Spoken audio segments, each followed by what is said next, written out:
तुम्हाला आठवत असेल, एखादी पत्रिका घेऊन ज्योतिषबुवांकडे गेल्यानंतर ज्योतिषबुवा ती पत्रिका बघून, मग ती मुलीची असो किंवा मुलाची असो, सांगायचे की मुलीचं लवकर लग्न करून घ्या किंवा मुलाकडे लक्ष द्या.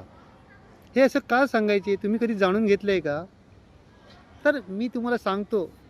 तर याच्यामध्ये असं असतं, मंगळ आणि शुक्र हे ज्यांच्या पत्रिकेमध्ये योग असतो, तर योग आल्यानंतर काय होतं, मंगळ हा धडाडीचा कारक आहे. तो सेनापती आहे, तडफदार आहे, झटकन निर्णय घेणार आहे, बरोबर. त्याचबरोबर शुक्र, शुक्र म्हणजे सुंदरता, तारुण्य, मुसमुसलेलं तारुण्य, त्यामुळे अधिक डौलदार.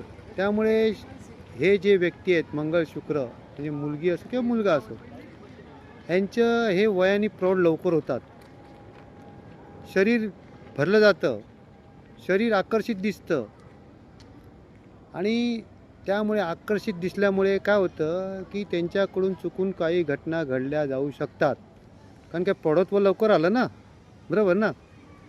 आणि त्याचबरोबर समाजातील इतर लोक, वयाने जास्त असलेली लोकंसुद्धा आकर्षित केली जातात त्यांच्याकडून.